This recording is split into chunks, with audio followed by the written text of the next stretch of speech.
Hey YouTube, just wanted to come on here and wish everybody a happy new year. And and I don't mean that in just the cliche way of happy new year. I mean that in the sense that we have a lot to be happy for that we made it to a new year. Because there's a lot of people that we know that did not make it to this year, and there's a reason why we made it, and maybe they didn't.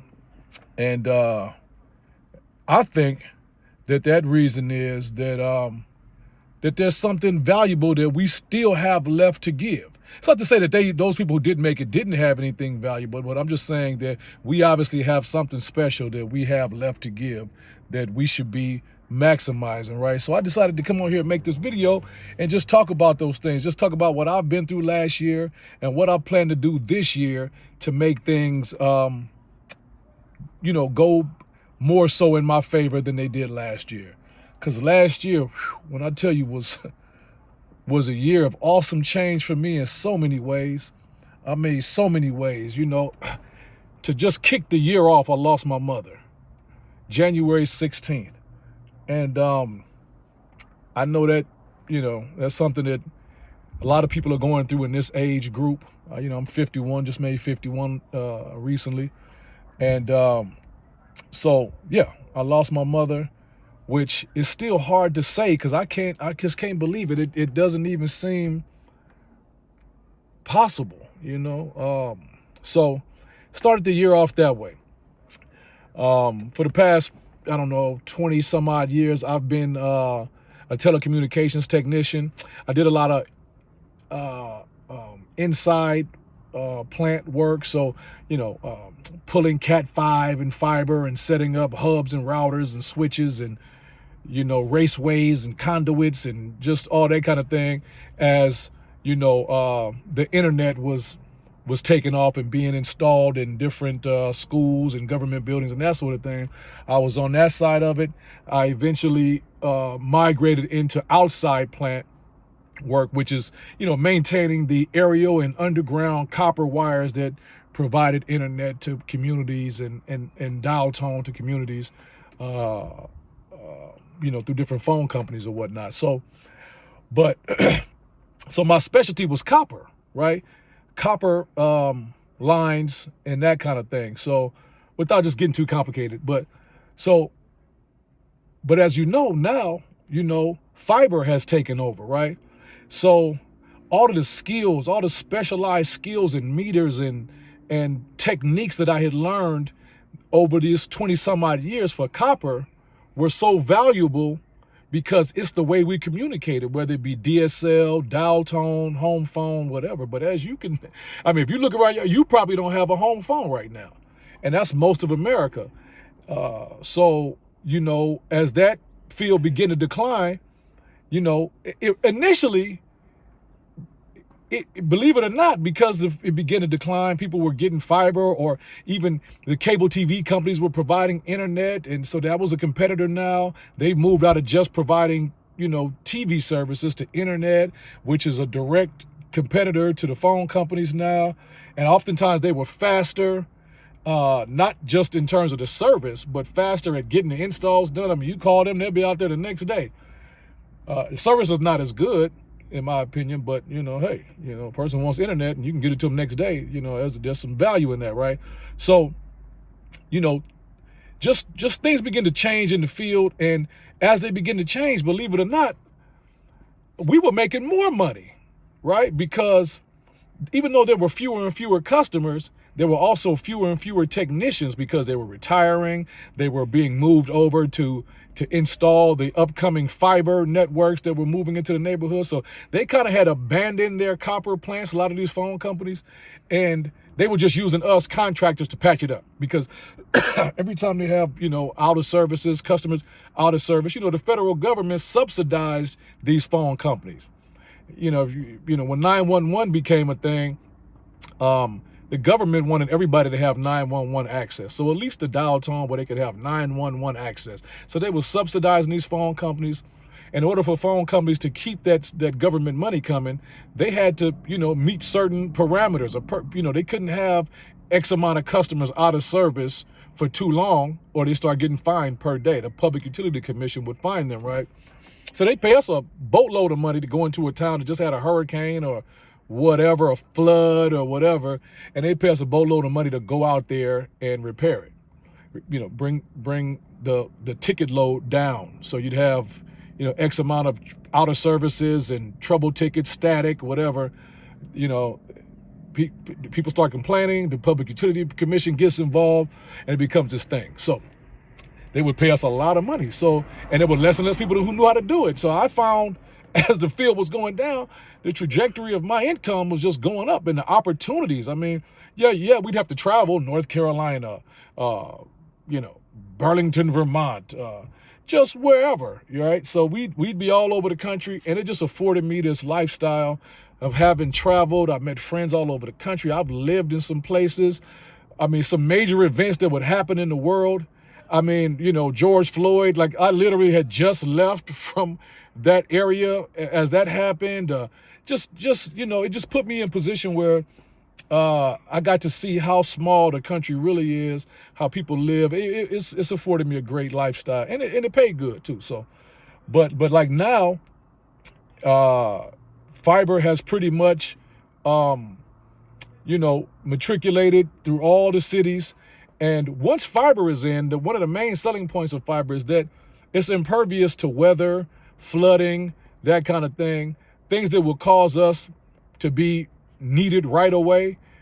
Not so much. Like even during the pandemic, when everybody was struggling with work, we were doubling in work because what had happened was everybody's at home now. If you had a 10 meg internet service, well, now the kids are Zooming, the wife is Zooming from home, everybody's home all day. I mean, you have to bump up your internet service, right? So we were part of that group of people that kept everybody running. And we even had, when they were really trying to shut things down in certain areas, we had letters from certain federal government agencies telling whatever authorities may have come about to regulate whether people were out or not, saying, hey, this is an essential worker. He needs to let him go. Let him get gas. Let him do what he needs to do.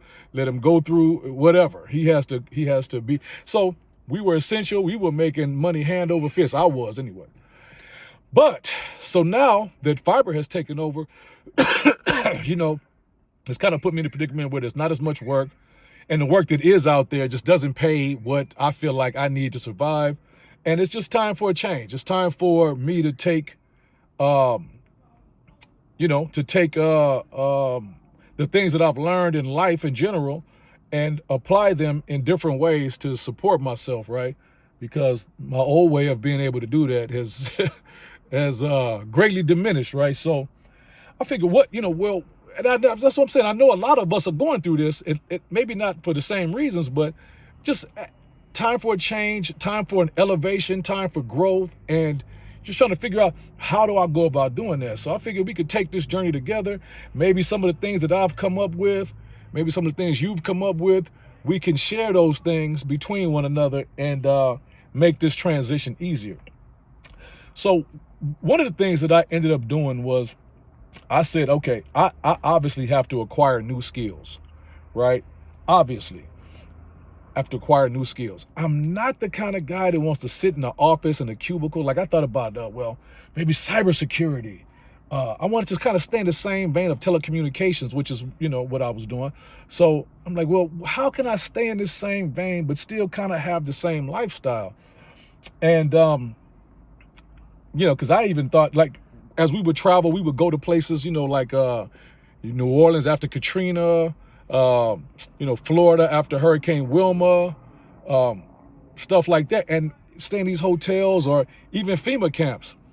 And I would meet these catastrophe insurance claims adjusters, and we'd all kind of head out in the morning to go do our respective jobs to help the city recover from the natural disasters. And these guys would come back clean. That was a big thing. They would come back clean. They would come back laughing and talking and just hanging out. And whatever they were doing, I wasn't sure exactly what the job consisted of, but whatever they were doing just looked easy. It didn't look like there was a whole lot of stress that it entailed, right? So I'm like, well, what? You know, let me inquire about this. So for years I had been thinking about that, and I just said, well, shit, that's something I would do. They still get to travel. They still get to experience different parts of the world. You know, they know what it's, I already know what it's like to live out of a bag. I see them with the ladders on their vehicles. I have ladders on my work vehicle. So I wouldn't need to go out and buy new stuff. I have that stuff. So I said, let me start to inquire more about this. So for years, work was good for me. So I wasn't really interested in taking any classes, but I would just kind of keep my eye, subscribe to certain YouTube channels where they would talk about it. And yeah, so just recently, last year, was when I held the last real job that actually paid some money. Like, I've done some things here and there. A couple of phone companies went on strike. As a matter of fact, right in North Carolina, where they just had that big flood, I was out there that big hurricane. As it happened, I was out there. I was actually in the town of Asheville a couple days before the hurricane hit. Another phone company was threatening to go on strike on the other side of North Carolina. I think it was called Southern Pines. So I ended up going over there. And just as I went over there, the night I was driving around and I had my truck pulling my travel trailer. And the day I found a really nice RV place in a town called Kinston, North Carolina. That night, I remember just the rain hitting my roof real hard, and I knew that the hurricane had passed through. I just thought, hey, it was a non-factor until I started watching the news as to what had happened in the town that I just left from. Literally, I was in an RV park that was kind of like up on a hill, and the people in that RV park were trapped up there because when you come down the hill, everything's flooded. So there's no water, no power, no nothing. You're in an RV, and they were up there, from what I understand, a couple of weeks. And I literally just escaped that, So anyway, so what I'm saying is that I met these people that would do the claims adjuster stuff. And so I decided, this is really starting to come down to there's no work left. I was smart enough to make some investments and put a little money up, so I wasn't necessarily hurting for money, but I'm not rich, right? So I needed to figure out, what am I going to do next, right? So I took a class online to get my claims adjuster's license, passed the class, and they kind of give me a hard time now. I still haven't gotten the license. I'm waiting for some review that they have to do because I got a little criminal background that has been expunged. I mean, I was shocked to find out that they could even talk about this stuff because a lot of it is juvenile stuff, and so now it has to go through some kind of special review because for whatever reason, state agencies don't have to acknowledge your expungement. They can go behind it and make you reveal it. And now they want to know, well, why didn't you reveal it in the first place? Well, I was under the impression that I didn't have to talk about it. It's been expunged. They should be behind me. I'm 50 years old. This stuff we're talking about in my early 20s and before that, 14, 15, and they're talking about this stuff. So whatever. So that's on hold. So obviously storms don't happen all the time. It's not consistent work. So I said, well, what else can I do? So I ended up taking a class to start to do real estate home inspections, right? So, a person is looking to buy a property. They're not, maybe it's their first home, or maybe they're just not, they want a professional to come look at it and give it a clean bill of health, right? So, you're looking for, just anything that a potential buyer would want to know about the place, whether there's a cracked foundation or whether the foundation is not level, and there's certain ways that you can determine that. the roof, et cetera, et cetera. Again, another situation where my truck and my ladders that I was using to get up on the telephone poles can also be used to get up on the roof to look at. I didn't have to go out and purchase a bunch of stuff. It's just another field that I could possibly get into that would allow me to travel, to not be stuck in a cubicle, to kind of have the independence that I had as a contractor for the phone company. Starting my own business to do my own thing. I mean, every day there's houses being sold. There doesn't seem to be any shortage of that going on. So I decided that was something I would do. So I got that license, and not in California, that doesn't require a license. You just need to complete an approved course and I don't even know if you need to get certified, because they gave me a certificate, but the certificate was like a certificate for completing a seminar. Like, I know California's not requiring that. So I think I kind of got hustled. I probably could have learned this field by just reading the books, because the class was just like, it was 3 weekends back to back. So 8 hours a day, 3 weekends, right? So, but the money potential is there for that, right? It's just a matter of how you push it, right? So I'm finding, like, at this age of 51, that's kind of why I wanted to come on here, because, I wanted to do things to make the money, but it's like my motivation, not motivation, but my belief in myself that I can change at this age. I was, kind of teetering on it. Like, some days I felt like, hell, man, I'm a young 51. I'm not like, I still got motivation. But then I'd find myself getting up out of the bed and not going as hard as I should. It's like my own worst enemy. I was my own worst enemy in all of it. So that's kind of why I wanted to bring this channel, in this video, in this series of videos, because I'm going to do a bunch of them, man. Subscribe, because it's not that I'm some kind of teacher, or I can teach you something that you don't already know.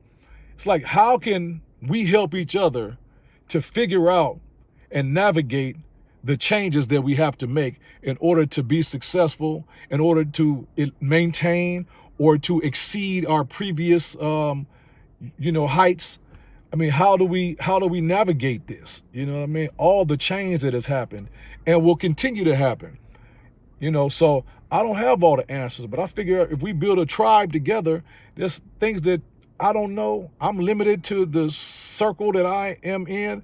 And I figured, let's talk about some things that we can do to change and to grow, and you share things with me that because I don't know it all for sure. So this is not me trying to teach somebody. There's some things that I can share, and I'd like you to share with me, please, right? What do you do to stay motivated? What do you do to increase your belief in yourself? I mean, are you meditating? Are you getting in the mirror and looking in your eyes and saying, I can do it? I mean, what are you doing? Because, it's a new year, and I want to know what you're doing, because I want to employ some of those things, because, I really want to do better this year. And so, yeah. I know it's a lot of rambling. I'm not going to, because all this is like I said, this is just me being real. I'm a 50-year-old dude. I've had lots of experiences. I'm a lot of things. And, but, I don't know it all, so, and I figure there's a lot of us out there like that, just navigating this thing, man. If you've been working in a warehouse for the past 5 years, and you're just like, look, man, it got to be more to life than this. But the problem is, you're working all day. So you don't even have the chance to go out and explore, to meet people, find out, hey, man, what are you doing? What's going on? What does this consist of? How do I migrate from this into that? These bills have to be paid tomorrow. I'm barely making enough to pay them. So how can I stop doing this to go do that? Or whatever, it's like, how do we navigate these changes and these growths that we want to have? So that's kind of what this channel is all about. I won't be long-winded about it, but just stay tuned, subscribe, like and share the video. Let's grow us a tribe, man, where we can talk about these things, because I'm going to tell you guys in the next video, one of the other businesses that I started that I think will really be the catalyst for the growth that I need. It may not be where I end up permanently, but I think that it's a business that can, kind of like leapfrog me from this position to the next position. And when I get to that next position, I'll be on a higher altitude where I can then look and scan, the area for even better opportunities. So that, that's where I'm at with it. Anyway, like I said, like, subscribe, and share. I'll try to do things to make the video a little better right now, but right now I just want to give you the raw, real. I'm not going to edit it. If my mouth is dry or I stutter or whatever, hell, it is what it is. I'm just a guy trying to, do better to provide for myself and those people under my care. You know what I'm saying? And I think there's a bunch of us like that. So holla at your boy. Peace. Stay tuned for more videos, because I'm going to really drop a gem that I think if you can bring your skills to it that I may not have, it could be successful for you too. And maybe, hell, you can help me out, you know what I mean? So anyway, all right, y'all, peace. We're going to chop it up, and yeah, stay tuned. All right, for sure.